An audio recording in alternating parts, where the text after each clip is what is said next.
오늘 우리에게 주시는 하나님의 말씀은 이사야서 8장 1절부터 8절까지 말씀인데 우리 한 목소리로 같이 봉독하겠습니다.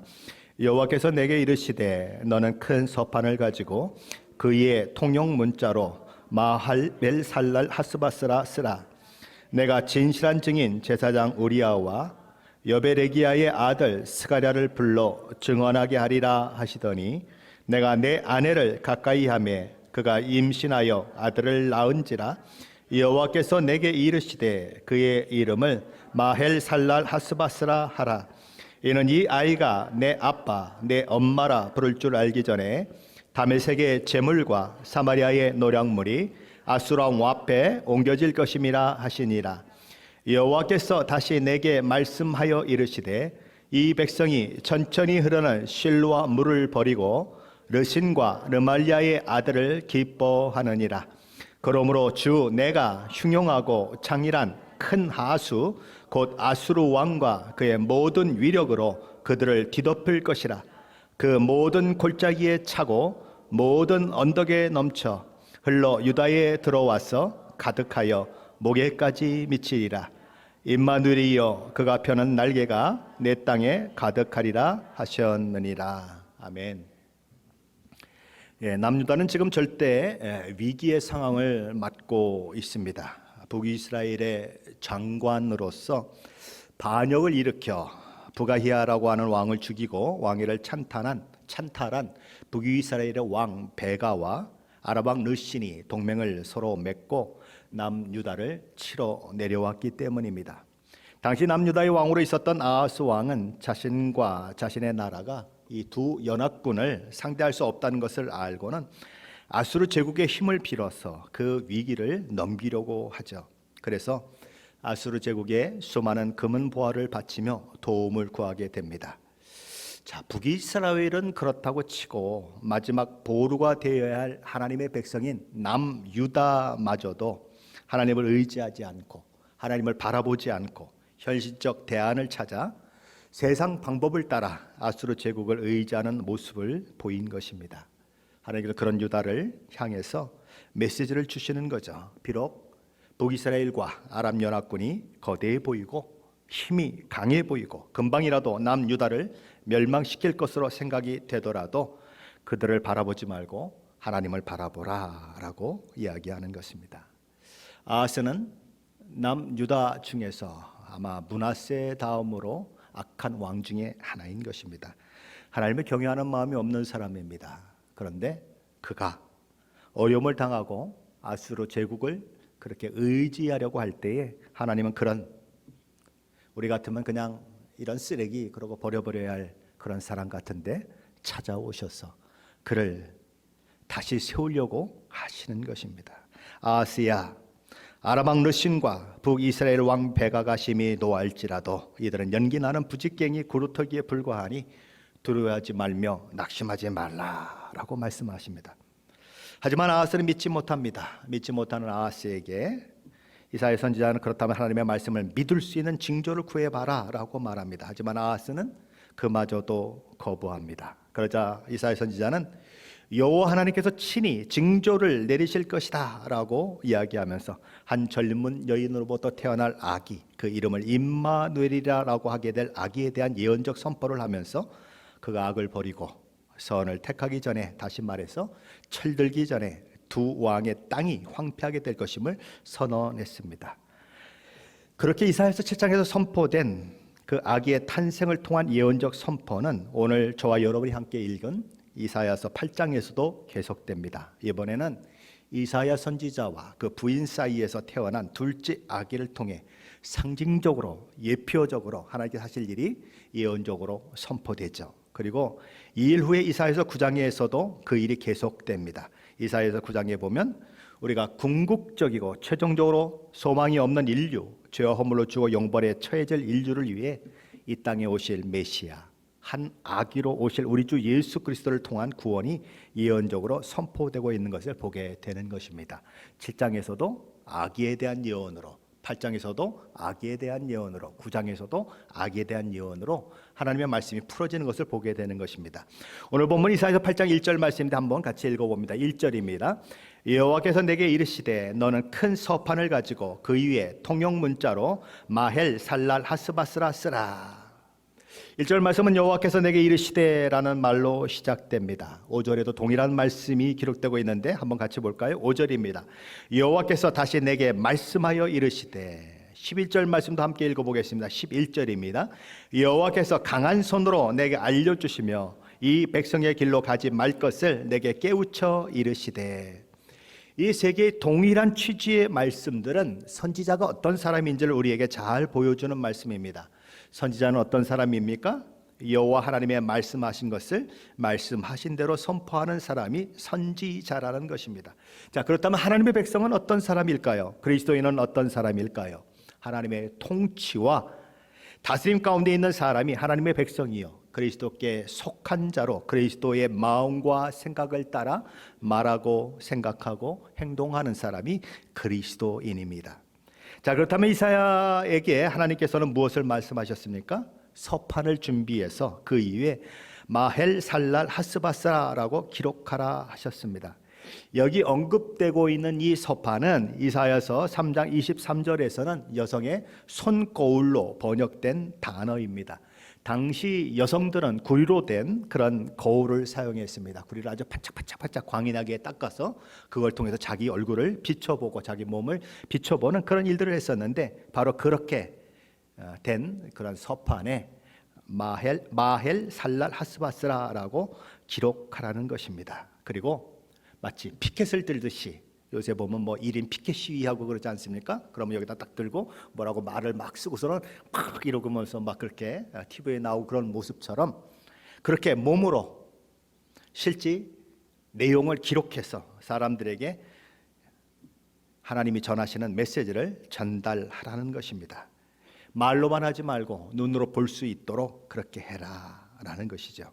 그리고 일반 사람들이 읽을 수 있는 히브리어로 그렇게 써라, 그렇게 얘기하는 것입니다. 마헬 살랄 하스바스라고 하는 이 말은 뭐 아름다운 문장이라기보다는 의미를 전달하고 있는 그런 단어입니다. 여기서 마헬이라고 하는 말은 빠르다라는 뜻을 가지고 있습니다. 살랄이라고 하는 말은 전리품, 약탈품이라는 그런 말입니다. 그러므로 마헬 살랄이라고 하는 이 말은 빠르게 약탈된다라는 말입니다. 그리고 뒤에 이제 네 글자 하스라고 하는 말은 신속함이라는 뜻을 가지고 있고, 바스는 노획물이라는 뜻을 가지고 있습니다. 그러니까 이 뭐가 되는 겁니까? 하스바스란 말은 신속하게 어떻게 해요? 노획된다라는 말입니다. 자, 네 단어가 나오고 있지만 두 단어가 서로 엮이면서 똑같은 거의 동일한 의미의 말이 반복되고 있는 것이죠. 그러니까 마할 살렐이라고 하는 말은 빠르게 약탈된다, 그렇죠? 그리고 하스바스라는 말은 신속하게 노획된다라는 말입니다. 그러니까 빠르게 약탈될 것이다, 신속하게 노획될 것이다. 사실은 같은 말인데 반복하고 있는 것입니다. 왜 두 번 반복해서 들려줍니까? 반드시 그렇게 되어진다는 것이죠. 남유다를 치고 있는 북이스라엘과 아람 연합군은 아수르의 제국에 의해서 순식간에 점령될 것입니다. 그리고 그들은 그냥 이삭을 줍듯이 그렇게 그들을 쉽게 무너뜨리고 그들이 가진 것들을 약탈하고 노획물을 얻고 돌아갈 것입니다. 그것을 강조해서 표현한 말이 마헬 살랄 하스바스라는 말입니다. 그 단어를 서판에 기록해 1인 피켓 선포자가 되라는 것입니다. 말로만 선포되는 것이 아니라 눈으로 볼 수 있도록 그렇게 선포해라. 그리고 하나님은 또 뭘 말씀하십니까? 율법의 요구에 의하면 어떤 말이 진실하다라고 하는 것을 증거하려면 두 명의 증인이 있어야 되는데 두 명의 증인을 세워라라고 이야기하는 것입니다. 우리 2절입니다. 한번 같이 읽어보죠. 내가 진실한 증인 제사장 우리야와 여베레기야의 아들 스가랴를 불러 증언하게 하리라 하시더니, 믿을만한 사람 제사장 우리야와 여레기야의 아들 스가랴를 증인으로 세우라는 것입니다. 하나님이 선포하라고 말씀하신 대로 이 이사야 선지자가 피켓을 들고 선포했다. 그리고 그 선포했다는 것을 증언할 신실한 사람 2사람까지 세워서 확실하게 하나님의 말씀이 백성들 가운데 전파됐다고 하는 것을 그렇게 우리 영어로 하면 make sure 하도록 그렇게 한 거예요. 왜 그렇게 하십니까? 나중에 딴소리하지 못하도록 하나님께서 하실 만큼 하셨다라고 하는 것을 보여주는 것입니다. 자, 그렇게 이사야 선지자가 서판에 마헬 살랄 하스바스, 빠르게 약탈될 것이다, 신속하게 노획될 것이다 라는 의미를 가진 피켓을 들고 그렇게 말씀을 선포할 때에, 그런 사역을 감당하고 있을 때에 그의 와이프와의 사이에서 아이가 태어나게 되는 것입니다. 그런데 하나님께서 느닷없이 나타나셔서 그 아이의 이름을 마헬 살랄 하스바스라고 해라 라고 말씀하고 있는 것이죠. 오늘 보면 3절입니다. 같이 한번 읽어보겠습니다. 3절입니다. 내가 내 아내를 가까이 하매 그가 임신하여 아들을 낳은지라 여호와께서 내게 이르시되 그의 이름을 마헬 살랄 하스바스라 하라. 아브라함 그러면 열국의 아비라는 뜻을 가지고 있습니다. 다윗 그러면 사랑받는 자라는 뜻을 가지고 있습니다. 요나 그러면 비둘기라는 뜻을 가지고 있습니다. 아니 그렇게 멋진 이름도 많은데 하필 마헬 살랄 하스바스라니요. 아들의 이름을 부를 때마다 이렇게 선포되는 것 아닙니까? 빠르게 약탈될 놈아, 신속하게 노획될 놈아, 이리 와라. 놈자는 안 붙일 수도 있겠죠. 속히 망할 아이야, 급히 망할 아이야, 어서 와라. 이렇게 얘기될 거 아니에요. 이름 때문에 그렇죠? 놀림받는 사람들이 종종 있지 않습니까? 임신 중 그러면 이렇게 막 놀림받잖아요. 자, 그런데 이런 이름을 지어놨으니 이 아이는 또 얼마나 놀림을 받았겠습니까? 선지자의 길이라고 하는 것이 쉽지 않다, 그런 생각을 해봅니다. 호세아 선지자도 보면 음탕한 여인을 부인으로 삼아서 얼마나 고생을 합니까? 그런 모습이 있어요. 하나님의 말씀에 순종한다고 하는 것이 쉽지 않구나, 그런 생각을 해봅니다. 그렇다면 하나님께서 이사야의 아들의 이름을 마헬 살랄 하스바스라고 하신 이유는 어디에 있을까요? 오늘 보면 4절입니다. 4절 말씀 함께 읽어봅니다. 이는 이 아기가 내 아빠 내 엄마라 할 줄 알기 전에 다메섹의 제물과 사마리아의 노략물이 아수르 왕 앞에 옮겨질 것임이라. 무엇 때문에 하나님께서는 이사야의 아들의 이름을 그렇게 이름 지으라고 하셨습니까? 지금 남유다를 위협하고 있는 수도 다메섹으로 예표되는 아람과 수도 사마리아로 예표되고 있는 이 북이스라엘의 연합군이 이 아이가 아빠, 엄마라고 발음을 하기, 그런 때가 되면, 그것을 알기 전이 되면 어떻게 된다? 그들이 다 노략물을 빼앗기는 일들이 있을 것이다.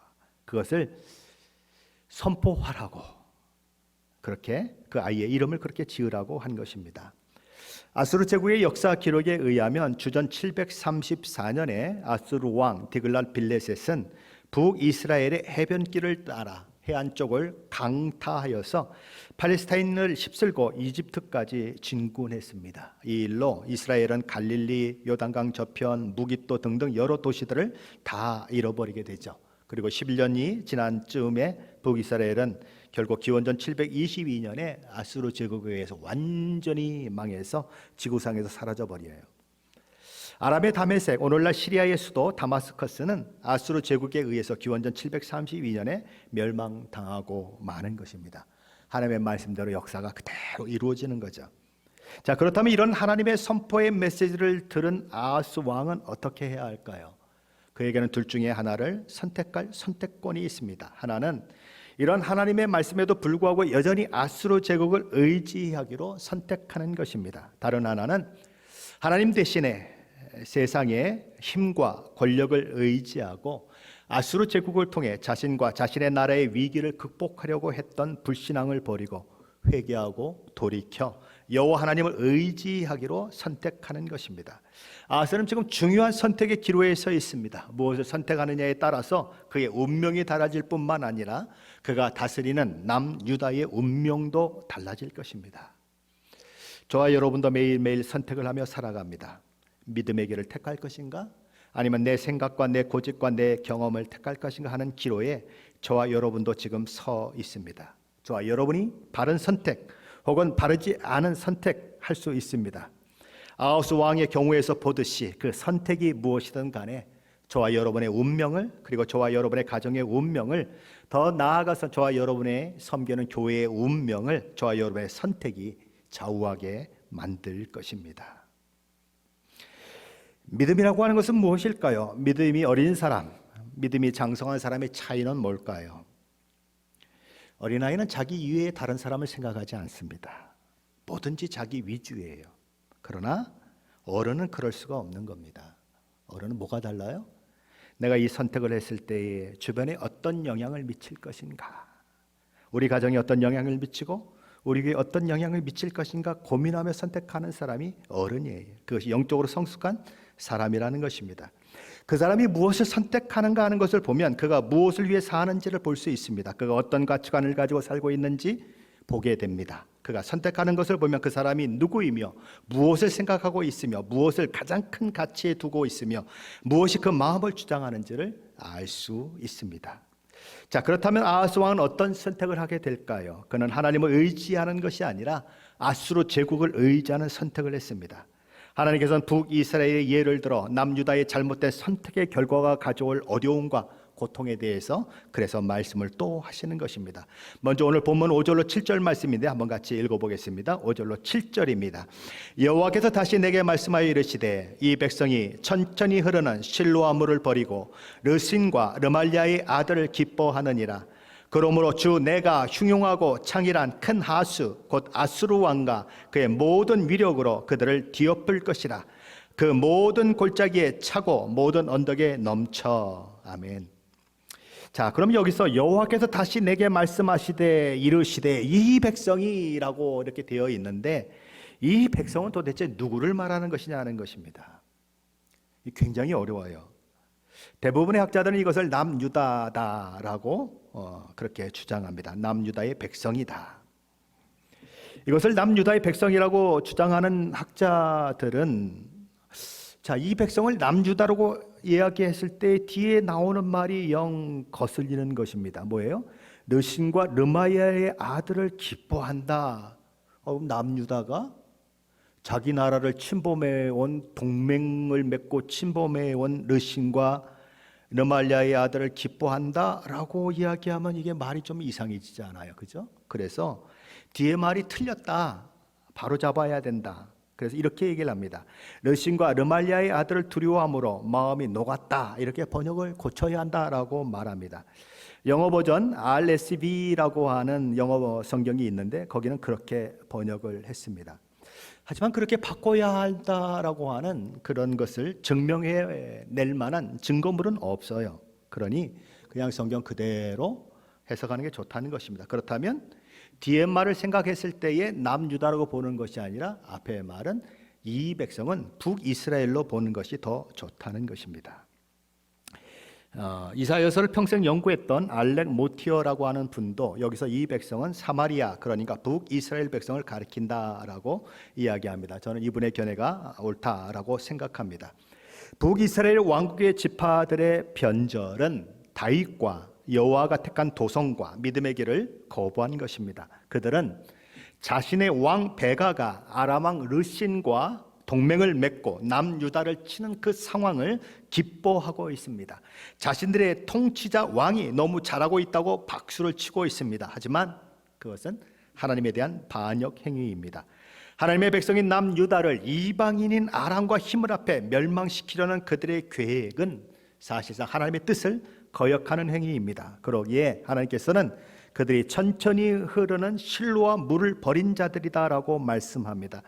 여기 실로아 물은 예루살렘 성 밖 기온샘의 물을 수로를 통해서 예루살렘 안으로 끌어들여 실로암이라고 하는 연못에 고이게 만든 물을 말합니다. 이 실로아 물은 첫 번째로 누구를 상징하냐면 다윗을 상징합니다. 다윗 왕가를 상징합니다. 왜냐하면 이 실로아 물의 근원인 기온샘에서 다윗의 왕위가 그의 아들 솔로몬으로 이어지는 것을 우리는 보기 때문입니다.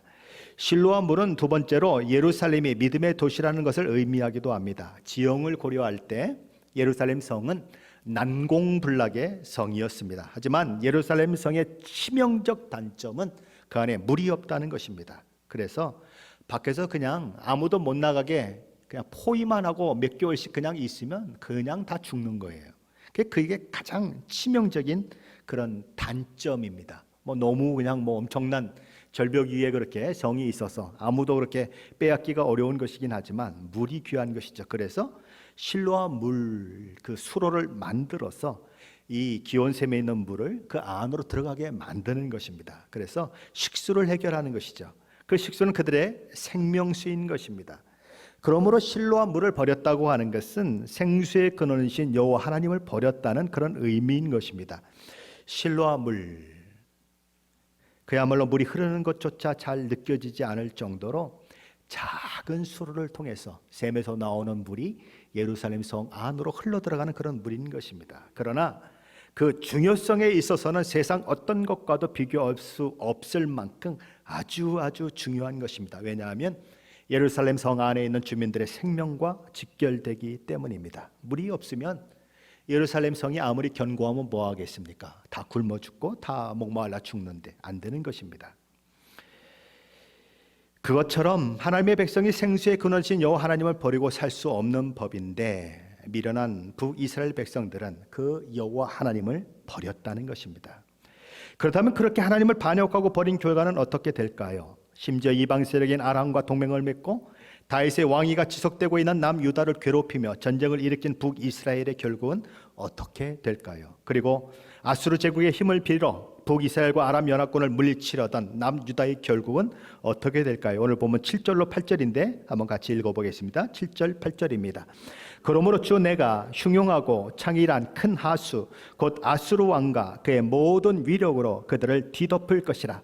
그 모든 골짜기에 차고 모든 언덕에 넘쳐 흘러 유다에 들어와서 가득하여 목에까지 미치리라. 임마누엘이려 그가 펴는 날개가 내 땅에 가득하리라 하셨느니라. 여기 흉흉하고 창일한 하수는 홍수로 넘쳐 흐르는 유브라데 강을 말합니다.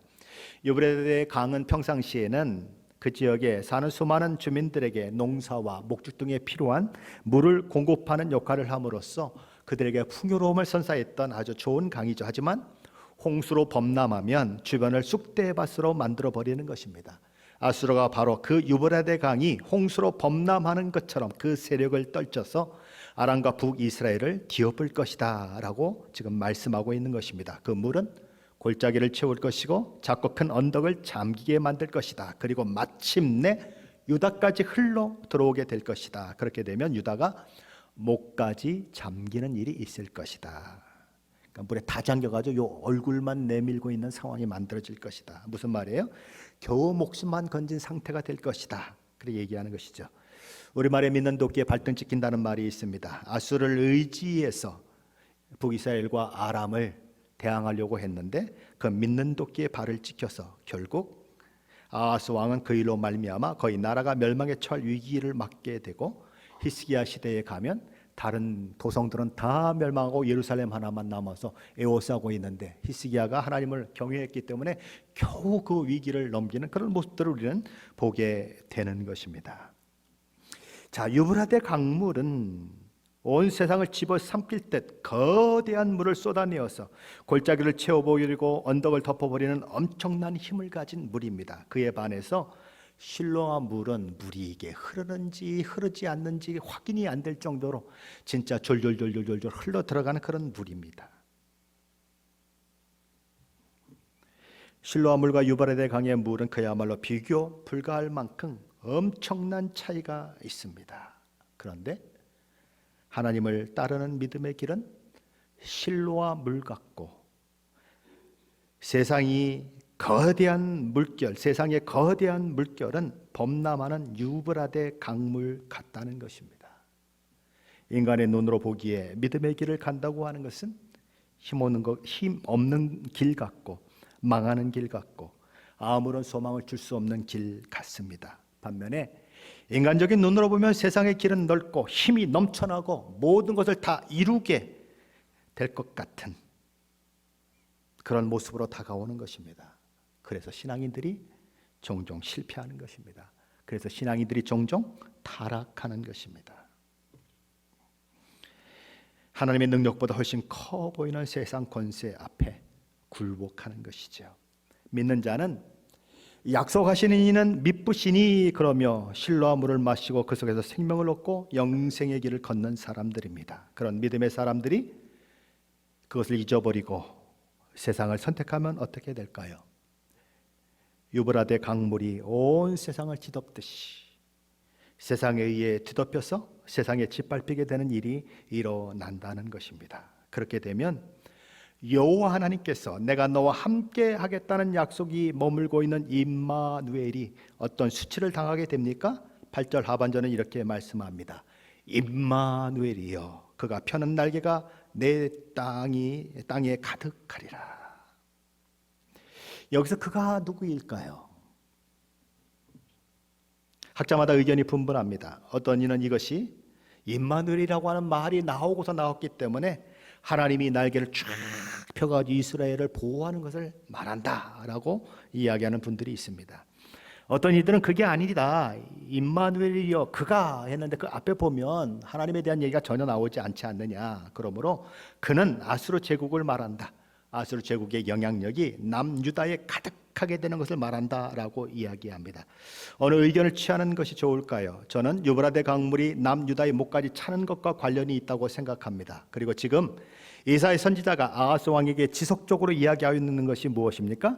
아수르 제국을 의지하지 말아라. 의지하면 믿는 도끼에 발등 찍힌다. 큰 코 다친다. 그 얘기를 지금 계속하고 있는 거예요. 그러므로 독수리 날개를 펴듯이 아수르 제국이 남유다를 거의 다 집어삼킬 것을 이야기하는 것으로 보는 것이 좋다라고 생각을 합니다. 남유다는 의지했던 아수르 제국에 의해 거의 대부분의 성읍을 다 점령당하고 예루살렘만 남는 그런 위기에 처해질 것입니다. 그러기에 이사야 선지자는 하나님의 말씀을 선포하면서 뭐라고 얘기합니까? 임마누엘이여 라고 얘기합니다. 오 임마누엘 이렇게 얘기하는 거예요. 환호에 차서 얘기하는 걸까요? 아니요. 안타까워서 하는 그런 호칭이 임마누엘이여, 오 임마누엘이라고 얘기하는 거예요.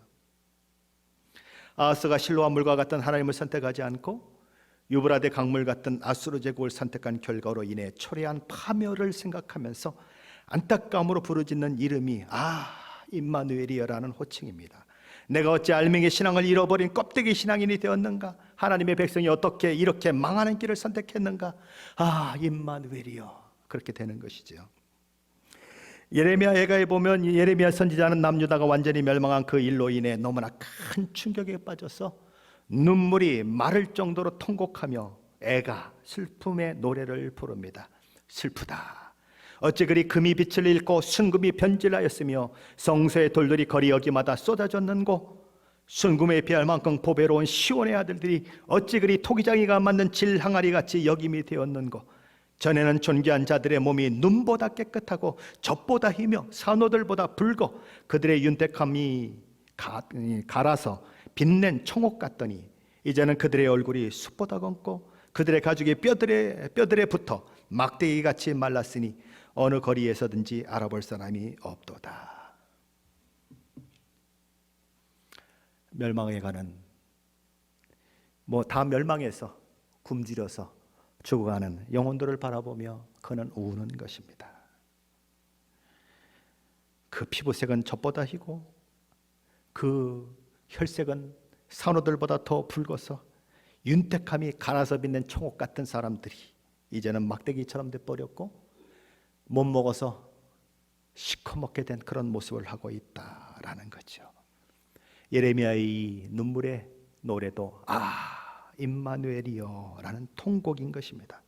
어쩌다가 이스라엘이 이 지경이 됐습니까? 하나님의 백성의 정체성을 잃어버리고 세상과 짝하며 하나님 아닌 세상의 것으로 자기 가치를 삼고 하나님이 아닌 세상의 것으로 자기 정체성을 삼고 하나님이 아닌 세상의 것으로 자기를 채우려고 했기 때문입니다. 왜 그들은 그랬을까요? 세상은 크고 힘있고 대단해 보이지만 하나님을 믿고 의지하는 것은 소용이 없어 보이고 어떤 도움도 주지 못할 것처럼 생각되었기 때문입니다. 그들 보기에는 세상에 비해 자신들은 메뚜기같이 보이고 세상이 봐도 자신들은 메뚜기처럼 생각할 것이다 라고 생각하는 것입니다. 세상이 아무리 커도 세상이 아무리 권력이 있고 힘이 있어 보여도 그 모든 세상이 하나님의 통치와 다스림 가운데 있다는 사실을 놓쳤기 때문입니다. 세상이 하나님보다 더 커 보이면 세상은 우리의 의지의 대상이 됩니다. 돈이 하나님보다 더 커 보이면 돈이 우리의 의지의 대상이 되고, 권력이 하나님보다 더 커 보이면 권력이 우리의 의지의 대상이 되고, 명예가 하나님보다 더 커 보이면 명예가 우리의 의지의 대상이 되고, 사람이 하나님보다 더 커 보이면 사람이 우리의 의지의 대상이 됩니다. 그래서 하나님이 아닌 다른 것을 의지하는 사람은 그 의지하는 것에 의해서 어떤 결과를 맞게 되는가?